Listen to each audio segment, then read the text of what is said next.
Përshëndetje miqtë e emisionit tonë.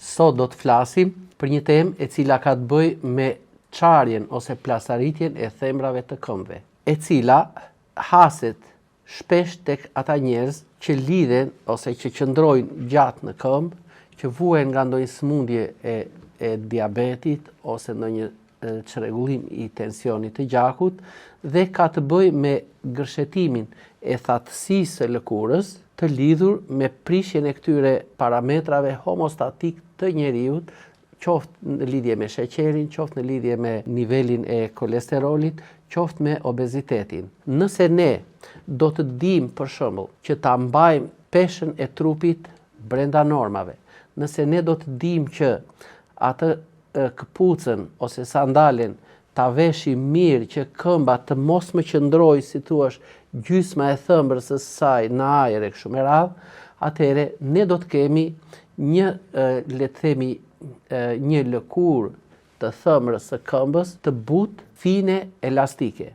Nëse ne do të tregohemi të pakujdesshëm që të mbajmë për shembull lëkurën e thatë dhe të ashpërsuar, ku aty të na mungojë kjo yndyra që ndodhen midis këtyre hapësirave qelizore, nëse ne do ta mbajmë lëkurën të dehidratuar, do me thënë të kemi një mungesë lagështire dhe kolagjeni, nëse do të përdorim sapun të cilët janë të fortë, lëkura jonë do të fillojë që të ashpërsohet në pjesën e sipërme të saj. Dhe ndërkohë po të vazhdojmë në këtë mënyrë, që presioni që të bjeri mbi thëmbër të këmbës të jetë i vazhdueshëm dhe nga dita në ditë ne të mos marrim masat e duhura, po të vazhdojmë edhe të ecim mbi taka të larta ose mbi shapka ku nuk më futet këmba plotësisht, po thëmra e këmbës qëndron jashtë perimetrit të saj, atëherë kjo është një ndër shkaktar tjetër që mundet të më ndihmojë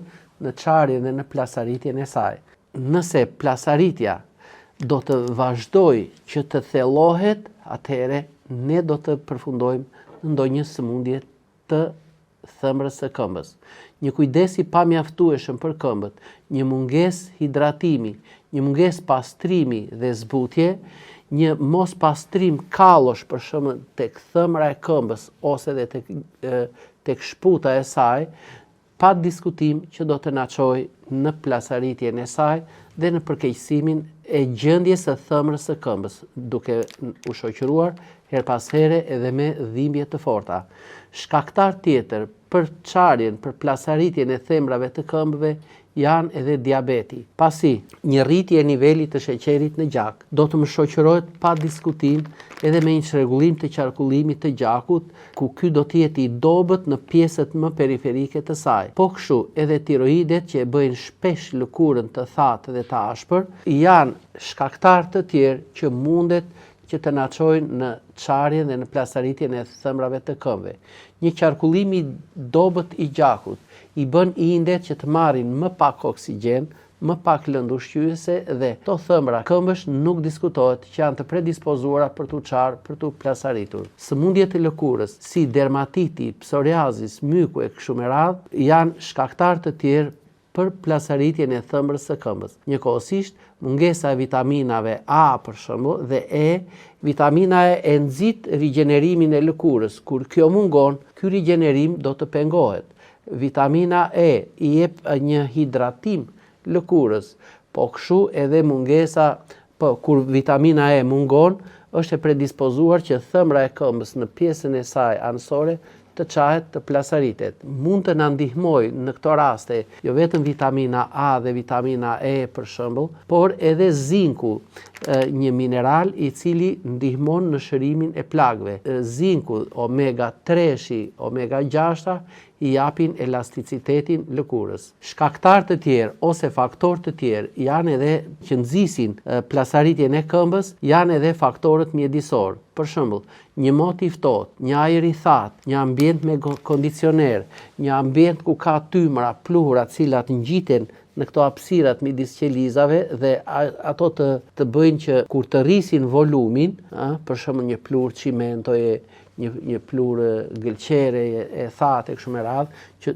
kur lagen me ujë këto rrisin volumin dhe çahen shumë lehtë ajo shtresa e sipërme e epidermës së lëkurës. Çarjet e lehta janë, si thuash, sikur e kemi gërvishur pak lëkurën, sikur i mungon pak ajo lagështia dhe ndoshta diçka nga vajrat yndyrore të saj. Këto janë gërvishje të lehta, janë sipërfaqësore, nuk japin dhimbje, janë si vija të bardha të holla të lehta në pjesën anësore të thëmrës së këmbës. Këto janë, si thuash, paralajmëruese që ne duhet të marrim masa për ta hidratuar mirë atë shputën e këmbës dhe thëmrën, për të marrë masa ndoshta edhe për të ulur pak peshën e trupit. Çarjet patologjike kërkojnë kujdes. Ato janë çarje të thella, japin dhimbje gjatë ecjes, japin skuqjes ose inflamacion, mundet të ne japin gjakderdhje, ndonjëherë shoqërohet edhe me gërshetim ose me mbivendosje njëra mbi tjetrën. Pra, ajo mund të na japi hemoragji, mund të na japi qelb, por mund të na krijohen edhe kërpudhat e mykut të bardhë. Në këto raste, ju urgjentisht, pa diskutim, duhet të mirëni kontakt me një dermatolog. Çarjet që vijnë nga diabeti, nga një hipertension, nga myku me ose psoriazis, është e mira që të bëhen trajtimet paralelisht në të dy drejtimet, qoftë uljen e glicemisë ose përmirësimin e funksionit të tiroides, po kështu edhe për trajtimin e themrave të këmbëve të çara. Nëse do të shohim për shembull ndërtimin e lëkurës, ku lëkura është si një barrierë mbrojtëse ndaj mikrobeve, lëndëve kimike, ujit e të tjera, në rastet kur kjo pëson këto çarjet, këto agent të jashtëm depërtojnë brendësi dhe bëhen shkas për shfaqjen e sëmundjeve të tjera. Në fillim lëkura dëmton, si thuash, atë epidermën ose shtresën e parë që ndodhet në kontakt me ajrin. Nëse ne nuk e pastrojmë mirë, nëse nuk e hidratojmë, nëse nuk e lyejmë me ndonjë krem zbutës ose me ndonjë vaj bimor, ne patjetër që do ta përkeqësojmë situatën në mënyrë të padiskutueshme. Çfarë duhet të bëjmë? Për shembull, nëse kemi një diabet dhe glicemi të lartë, e cila kjo glicemi e ngritur, si të thuash, ata aftësinë e elasticitetit dhe të finesës së lëkurës të thëmra e këmbës, duhet paralelisht ne t'i shoqërojmë njëkohësisht edhe një çaj glukomer për uljen e glicemisë në gjak, të përdorim pak bitter melon 2 lugë supe në ditë ose 3 lugë çaj dhe njëkohësisht të kalojmë tek trajtimi i themrave të këmbëve. Atëherë, në këto raste, mund ta lyejmë thëmrën e këmbës sidomos kur ajo është shumë e qartë dhe e plapsaritur, në fillim me propolisin me rigon dhe mandej me kremin antimikotik. Në rastet e tjera, mund të veprojmë në këtë mënyrë. Së pari, për të trajtuar drejt për së drejti çarjet e thëmrave të këmbës, veprojmë në këtë mënyrë. Marrim afërsisht 1,5 litër ujë dhe hedhim 1 dorë me lëvore vidi dhe 1 dorë me lëvoret e mimozës. Këto i përdorim, si të thuash, tamam si rigjeneruese dhe rregulluese të asaj balancës ujore brenda qelizës.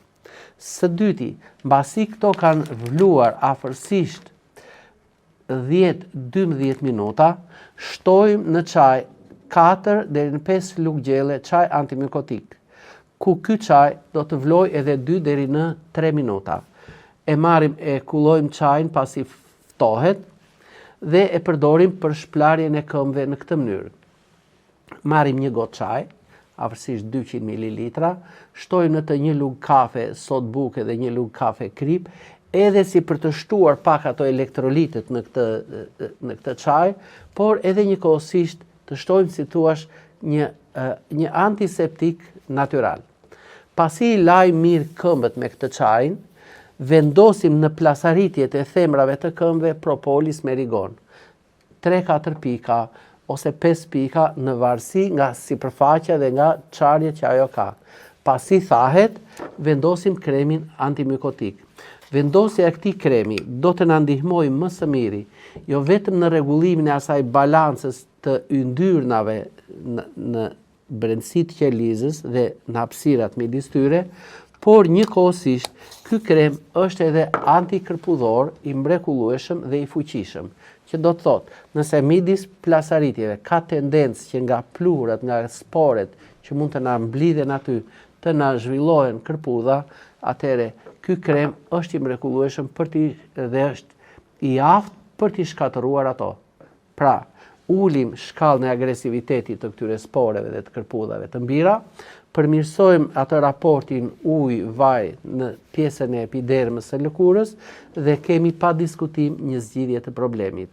Do të vëmë re se brenda një periudhe kohe shumë të shkurtër, themrat e këmbëve tuaja, edhe nëse dhëmbin, do të jenë të padhimshme, edhe nëse janë të çara dhe të skuqura, ato brenda një periudhe kohe 7 deri në 10 ditë, do të vëmë re që thembrat kanë filluar mbylljen dhe rigjenerimin e tyre në mënyrë të padiskutuar. Të dashur ndjekës, ky ishte emisioni për sot. Mirupafshim në emisionin e radhës.